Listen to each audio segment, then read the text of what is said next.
और एक रिक्वेस्ट है आप सभी लोगों से कि प्लीज़ चैनल को सब्सक्राइब कर लो, ताकि मेरा भी मोटिवेशन रहे और मैं आगे भी इसी तरह से और भी कॉलेजेस के बारे में आपके लिए वीडियो लाऊं और उनका रिव्यू करूं। या फिर आप भी किसी कॉलेज के बारे में जानना चाहते हैं तो आप कमेंट करके मुझे बताएं।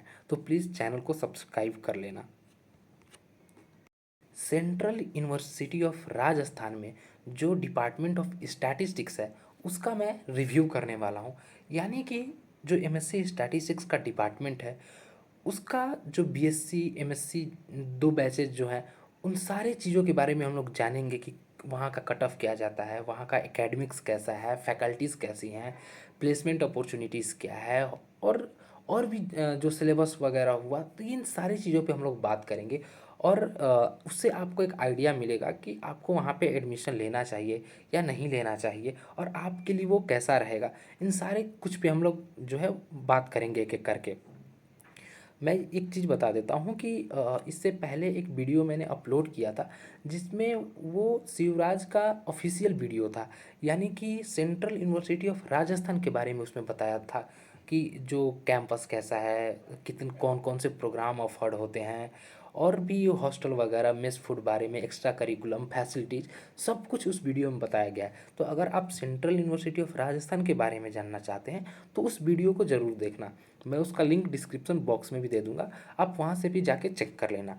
इस वीडियो में हम लोग बस स्टैटिस्टिक्स डिपार्टमेंट के बारे में बात करने वाले हैं। और ये वीडियो जो भी स्टूडेंट CUET यूजी का एग्ज़ाम दिए हैं और स्टैटिस्टिक्स में इंटरेस्टेड हैं, या फिर जो लोग CUET पीजी का एग्ज़ाम दिए हैं और स्टैटिस्टिक्स में इंटरेस्टेड हैं, तो उन दोनों के लिए ये वीडियो बहुत ही हेल्पफुल होने वाला है। तो एक एक करके हम लोग बात करते हैं।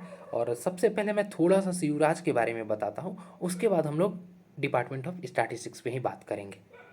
तो जो ये शिवराज है इसमें 12 स्कूल है। स्कूल कहने का मतलब कि जैसे लाइफ साइंस हो गया, सोशल साइंस हो गया, फिजिकल साइंस हो गया, इस तरह से जो है वो जो बना हुआ है वो स्कूल है। और एक स्कूल के अंदर तीन डिपार्टमेंट या दो डिपार्टमेंट या चार डिपार्टमेंट ऐसे करके आते हैं।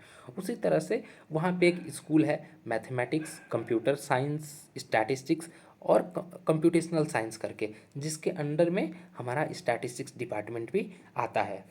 जो शिवराज है वो बहुत बड़ी यूनिवर्सिटीज़ नहीं है, उसमें अभी अप्रॉक्स 3,000 या फिर 3,500 के आसपास ही स्टूडेंट हैं। लेकिन सबसे अच्छी बात वहाँ की ये है कि वहाँ बहुत ही अलग अलग स्टेट से स्टूडेंट आते हैं। यानी कि बहुत ही डाइवर्स है, हर जगह के स्टूडेंट आते हैं। तो आपको वहाँ पे बहुत ही अच्छा एक इन्वायरमेंट मिलता है कि अलग अलग स्टेट के स्टूडेंट्स आप मिलोगे, उनसे बात करोगे, उनके बारे में जानोगे, उनके कल्चर के बारे में बात करोगे।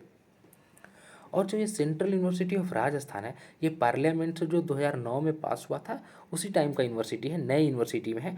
और जो एमएससी स्टैटिस्टिक्स कोर्स है वो शिवराज का one of the oldest course है। यानी कि जब शिवराज बना था तो सबसे पहले जो कोर्स स्टार्ट हुआ था उसमें से एक है एमएससी स्टैटिस्टिक्स का कोर्स, जो कि उस टाइम स्पेशलाइजेशन था इसका एक्चुरियल साइंस में। एक्चुरियल साइंस के भी बारे में मैंने वीडियो बनाया है, तो वो जाके आप चेक कर सकते हो। इस टाइम इसका अपना बिल्डिंग नहीं था, तो ये एनआईटी जयपुर में चलता था। अब बात करते हैं हम स्टैटिस्टिक्स के बारे में कि जैसे मैंने बोला था कि वहाँ पे स्कूल है, तो ये स्कूल है जिसमें स्टैटिस्टिक्स का डिपार्टमेंट चलता है। तो इस स्कूल में पहले 4 डिपार्टमेंट है। कंप्यूटर साइंस भी इसी बिल्डिंग में चलता है, स्टैटिस्टिक्स भी चलता है, मैथमेटिक्स भी चलता है, और वहाँ पे एक कोर्स है बिग डेटा एनालिटिक्स करके। तो ये भी जो कोर्स है इसी बिल्डिंग में चलता है। तो जो स्टैटिस्टिक्स है वो वहाँ पे पहले फ्लोर पे है। यानी कि एक एक फ्लोर दिया गया है हर डिपार्टमेंट को। जो ग्राउंड फ्लोर है वो कंप्यूटर साइंस के लिए है, फर्स्ट फ्लोर पे स्टैटिस्टिक्स है, सेकंड फ्लोर पे मैथमेटिक्स है। तो ये आप देख सकते हो कि ये जो एक फ्लोर है ये पूरा स्टैटिस्टिक्स का फ्लोर है। और इस फ्लोर पे आपको HOD के ऑफिस मिलेंगे, क्लासरूम मिलेंगे, सेमिनार हॉल मिलेगा, कंप्यूटर लैब मिलेगा, यानी कि सारे फैसिलिटीज़ है। अगर फैसिलिटीज़ की मैं बात करूँ तो शिवराज बहुत ही बेहतर है, खास करके स्टैटिस्टिक्स डिपार्टमेंट में। अगर कंपेयर करोगे आप किसी और भी यूनिवर्सिटी से तो इसका इंफ्रास्ट्रक्चर काफ़ी अच्छा मिलेगा आपको, क्योंकि ये नए यूनिवर्सिटी में भी है, नई यूनिवर्सिटी है, और इसको जो मेंटेनेंस है वो काफ़ी अच्छे से किया गया है, और इसका जो स्ट्रक्चर वगैरह है वो भी काफ़ी अच्छा है। तो डिपार्टमेंट को अगर इंफ्रास्ट्रक्चर के मामले में देखा जाए तो बहुत ही अच्छा डिपार्टमेंट है ये। अब यहाँ पे कंप्यूटर लैब का भी मैंने फ़ोटो लगाया है, आप देख सकते हो कि वहाँ पे 2 कंप्यूटर लैब है। एक जो कंप्यूटर लैब है ये एक देख सकते हो, इसके अलावा एक और कंप्यूटर लैब है, थोड़ा इससे छोटा है, और वहाँ पे भी लगभग ऐसे ही 30 के आसपास जो कैपेसिटी है, यानी दोनों कंप्यूटर लैब को मिला दिया जाए तो लगभग वो 50-60 स्टूडेंट के लैब का वो कैपेसिटी है वहाँ पे। और सेमिनार हॉल है जैसा कि मैंने बताया वहाँ पे, और क्लासरूम भी काफ़ी अच्छे हैं। तो ये सारी चीज़ें जो है और दूसरे यूनिवर्सिटीज़ के रेस्पेक्टिव आपको यहाँ पे बेहतर मिलने वाला है। अब सेंट्रल, तो डिपार्टमेंट ऑफ स्टैटिस्टिक्स सीयूराज में 4 कोर्सेज, जो 3 कोर्सेज है वो चलते हैं वहाँ पे। एक आपको एमएससी स्टैटिस्टिक्स का कोर्स दिखेगा, एक आपको इंटीग्रेटेड एमएससी स्टैटिस्टिक्स का कोर्स देखेगा, और वहाँ पे पीएचडी प्रोग्राम भी चलता है। तो जो एमएससी स्टैटिस्टिक्स का कोर्स है वो सीयूईटी पीजी के थ्रू एडमिशन होता है, और उसमें आपको 25 सीटें मिलेंगी। और आप रिजर्वेशन फिर देख सकते हो कि कुछ सीटें जनरल के लिए, ओबीसी के लिए, एससी एसटी ऐसे करके।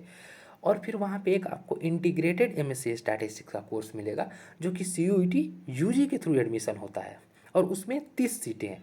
अब इंटीग्रेटेड एमएससी का मतलब ये होता है कि आपका बीएससी और एमएससी दोनों डिग्री ही वहाँ से मिलेगा। आप ये जो इंटीग्रेटेड एमएससी का कोर्स है वो 5 साल का कोर्स है, और आप वहाँ पे जैसे ही 5 साल कंप्लीट करोगे तो आपको कोर्स इंटीग्रेटेड एमएससी का मिलेगा, यानी कि आपका बीएससी और एमएससी वो कोर्स दोनों अटैच है।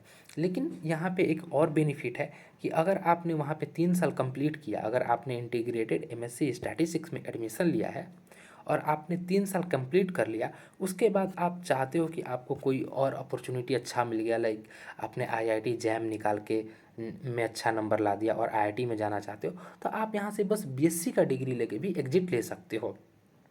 तो ये एक एग्जिट ऑप्शन वहाँ पे मिलता है कि अगर आपको कोई अच्छी अपॉर्चुनिटी मिल गई तो आप सेंट्रल यूनिवर्सिटी ऑफ राजस्थान छोड़ के जा भी सकते हैं। और अगर आपका अच्छा रैंक नहीं आया जैम में, या फिर आईएसआई जैसा कॉलेज नहीं क्वालिफाई हुआ, तो आपको कहीं इंट्रेंस नहीं देना है, आपको सीधा आप एमएससी में चले जाओगे। तो ये एक बेनिफिशियल है कि आपके पास एक बैकअप प्लान रहेगा कि आप ऑलरेडी एमएससी यहाँ से कर लोगे, अगर कहीं और का आप इंट्रेंस एग्ज़ाम नहीं निकाल पाते हो तो। तो ये सीट की बात हो गई, और ये दोनों कोर्स के बारे में मैंने आपको बता दिया। अब एलिजिबिलिटी जो है वो मैं दिखा देता हूँ कि आपको, कि अगर इंटीग्रेटेड एमएससी स्टैटिस्टिक्स में आप एडमिशन लेना चाहते हैं तो आपका 10+2 यानी कि जो इंटरमीडिएट है वो आपका साइंस में होना चाहिए, और मैथमेटिक्स एक आपका सब्जेक्ट होना चाहिए, और 50% जो है आपका वो मार्क्स होना चाहिए। अगर आप SC ST OBC PW candidate हैं तो आपका 45% भी मार्क्स है तो आपका एडमिशन हो जाएगा। उसी तरह अगर एमएससी स्टैटिस्टिक्स की बात करें तो आपका अगर ग्रेजुएशन स्टैटिस्टिक्स में या फिर मैथमेटिक्स में है तो फिर आप एलिजिबल हैं। या फिर अगर statistics as a subject for a minimum of 2 year, यानी कि अगर आप का बीएससी जो है अगर वो किसी और सब्जेक्ट में भी है, लेकिन आप अगर स्टैटिस्टिक्स 2 साल यानी कि 4 सेमेस्टर पढ़े हैं तो भी आप वहाँ के लिए एलिजिबल हैं। और जो मिनिमम मार्क्स है ग्रेजुएशन में वो आपका 50% होना चाहिए। और अगर आप एससी एसटी ओबीसी या फिर पीडब्ल्यूडी कैंडिडेट हैं तो 45% भी रहेगा तो आपका एडमिशन वहाँ हो जाएगा। अब कोर्स स्ट्रक्चर की मैं थोड़ा वहाँ पे बात कर लेता हूँ। ये इंटीग्रेटेड एमएससी का कोर्स स्ट्रक्चर है, यानी कि जैसे बीएससी के स्टूडेंट होते हैं तो उनको 6 सेमेस्टर पढ़ना रहता है, तो ये 6 सेमेस्टर का आपको कोर्स है। और जैसे ही आप इंटीग्रेटेड एमएससी यानी कि जब 7वें सेमेस्टर में जाएंगे, यानी कि वो एमएससी फर्स्ट ईयर हो जाएगा। तो जो इंटीग्रेटेड एमएससी ये 6 सेमेस्टर है ये आपका बीएससी के इक्विवेलेंट हो गया। और इसके बाद जो ये मैं आपको दिखाऊंगा कि 7वां सेमेस्टर 8वां सेमेस्टर 9वां और 10वां सेमेस्टर, ये आपका इंटीग्रेटेड एमएससी स्टूडेंट के लिए भी हो गया, और जो जो एमएससी में एडमिशन लेंगे पहले सेमेस्टर में उनके लिए ये हो गया एमएससी पहला semester, MSc second semester, MSc third semester और एमएससी फोर्थ सेमेस्टर। तो अगर कोर्स स्ट्रक्चर की बात करें तो आपको पहले सेमेस्टर में वहाँ पे एक बस स्टैटिस्टिक्स का कोर्स मिलेगा, डिस्क्रिप्टिव स्टैटिस्टिक्स, और उसी का आपको प्रैक्टिकल रहेगा। तो और बाकी आप अब ऐसा मतलब ये नहीं कि बस आप एक ही कोर्स पढ़ोगे, वहाँ पे बहुत अच्छा नियम है ये कोर्स स्ट्रक्चर का कि आपको एक स्टैटिस्टिक्स डिपार्टमेंट में आपने एडमिशन लिया है तो स्टैटिस्टिक्स तो आपका कंपलसरी है, वो तो रहेगा ही। इसके साथ आपको इलेक्टिव के लिए बहुत सारे ऑप्शंस मिलते हैं जिसमें से आप कोई भी सब्जेक्ट ले सकते हो। जैसे स्टैटिस्टिक्स के स्टूडेंट हैं तो आप मैथमेटिक्स, कंप्यूटर साइंस, इकोनॉमिक्स जैसे कोर्स ले सकते हैं जो कि आपको आगे जाके करियर में बहुत ही अच्छा रहेगा। तो कोर्स का कोई भी बाउंडेशन नहीं है वहाँ पे, आप कोई भी कोर्स कॉम्बिनेशन ले सकते हो। तो कोर्स स्ट्रक्चर मेरे हिसाब से सेंट्रल यूनिवर्सिटी ऑफ राजस्थान का बहुत ही बेहतर है। मैंने बीएचयू का भी देखा हुआ है, मैंने बीएचयू से भी काफ़ी कोर्स स्ट्रक्चर अच्छा मुझे सेंट्रल यूनिवर्सिटी ऑफ राजस्थान का लगता है। क्योंकि बीएचयू वगैरह में आपको बहुत बाउंडेशन है कि रैंक के अकॉर्डिंग आपको सब्जेक्ट मिलता है इलेक्टिव में। किसी बच्चा को बीएससी में स्टैटिस्टिक्स के साथ में फिजिक्स केमिस्ट्री दे दिया जाता है, किसी बच्चा को कंप्यूटर साइंस मैथमेटिक्स दिया जाता है, वो रैंक के अकॉर्डिंग होता है। लेकिन यहाँ पे आप जो मन करेगा वो इलेक्टिव सब्जेक्ट ले सकते हो। और सेकेंड सेमेस्टर में फिर आप प्रोबेबिलिटी एंड रैंडम वेरिएबल मिलेगा, फिर प्रैक्टिकल मिलेगा, और फिर से आपको इलेक्टिव में वैसे ही बहुत सारे कोर्स मिलेंगे। अगर आपको फिजिक्स पढ़ना है तो फिजिक्स पढ़ेंगे, मैथ पढ़ना है तो मैथ पढ़ेंगे, कंप्यूटर साइंस, इकोनॉमिक्स, इसके अलावा भी और सारे कोर्सेज हैं, इंग्लिश है, तो आप ये सारे कोर्स भी ले सकते हो। फिर थर्ड सेमेस्टर में जाओगे यानी कि 4 सेमेस्टर तक आपको स्टैटिस्टिक्स का बस एक पेपर पढ़ने के लिए मिलेगा और उसका प्रैक्टिकल। बाकी आपको इलेक्टिव सब्जेक्ट लेना पड़ेगा। बाकी के 4 जो पेपर हैं उसके लिए आपको इलेक्टिव सब्जेक्ट लेना पड़ेगा अलग अलग डिपार्टमेंट में, जिसमें भी आप इंटरेस्टेड हैं उसमें ले सकते हैं। फिर जैसे ही आप 5वां सेमेस्टर में जाएंगे तब आपको स्टैटिस्टिक्स से 3 कोर्स मिलेंगे पढ़ने के लिए और एक प्रैक्टिकल।